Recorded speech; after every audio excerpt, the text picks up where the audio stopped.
ముఖ్యమంత్రిగా పనిచేసిన నాయకునికి పబ్లిక్ ఫైనాన్సెస్ అంచనా లేదని అనుకోలేము. అంటే మరి అచ్చెన్నాయుడు ఇవాళ రాష్ట్రాన్ని అమ్మితే తప్ప ఒక హామీ అమలు కాదు అనే స్థాయికి వచ్చారంటే చంద్రబాబు నాయుడు తెలిసే మరి ఈ హామీ ఇచ్చారా? దీన్నే సహజంగానే ప్రతిపక్షాలు మోసపూరిత హామీ అని అంటారు కదా. అంటే చంద్రబాబు నాయుడుకు తెలియక అన్నాడంటే ఓకే, ఇప్పుడు రేవంత్ రెడ్డి ఓ ఆర్గ్యుమెంట్ చేస్తున్నాడు. సో మేము రాష్ట్రంలో నేను లంక మీదలు ఉన్నాయనుకొని వచ్చినా ఇక్కడికి వచ్చే వరకు ఏమీ లేదు, అంతా డోలా ఉంది అంటున్నాడు. అది కూడా అక్సెప్టబుల్ కాదు. రేవంత్ రెడ్డికి ముఖ్యమంత్రిగా అనుభవం లేకపోవచ్చు.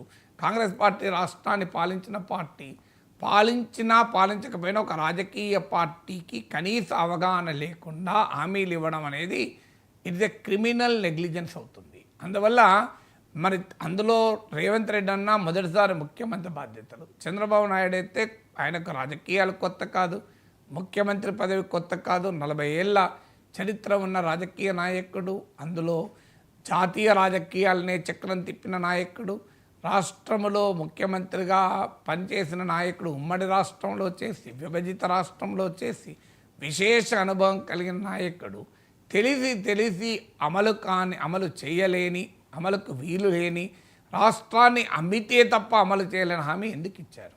అంటే అచ్చెన్నాయుడు ఏం చెప్తున్నాడు? మా చంద్రబాబు నాయుడు మోసపూరిత హామీ ఇచ్చాడని చెప్పదలుచుకున్నాడా? ఇక ఇంకో విచిత్రమైన పని, ఎలా అమలు చేయాలో చూస్తున్నాడు. అంటే ఎలా అమ్మాలని చూస్తున్నాడా? మరి అంటే ఒక స్టేట్మెంట్ 1 ఏంటి? ఆంధ్రాను అమ్మేస్తే తప్ప ఆడబిడ్డ అనేది అమలు చేయలేమన్నాడు.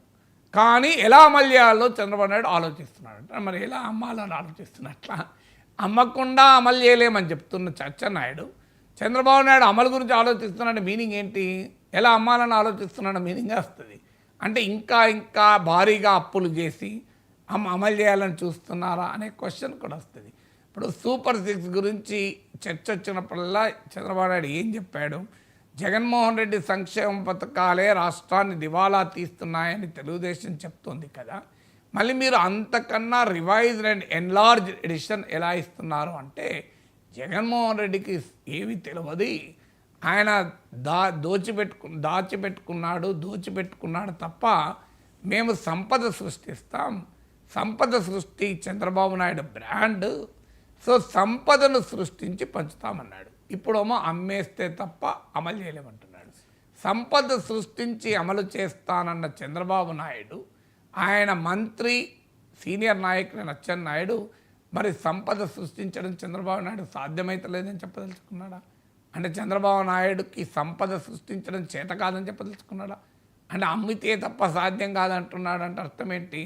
మరి ఎన్నికలకు ముందేమో సంపద సృష్టించి అమలు చేస్తామన్నారు, ఎన్నికల తర్వాత సంపద సృష్టించేదానికి చేతులు ఎత్తేసి అమ్మితే తప్ప సాధ్యం కాదంటున్నారు. అంటే సృష్టించిన సంపద కూడా సరిపోదా?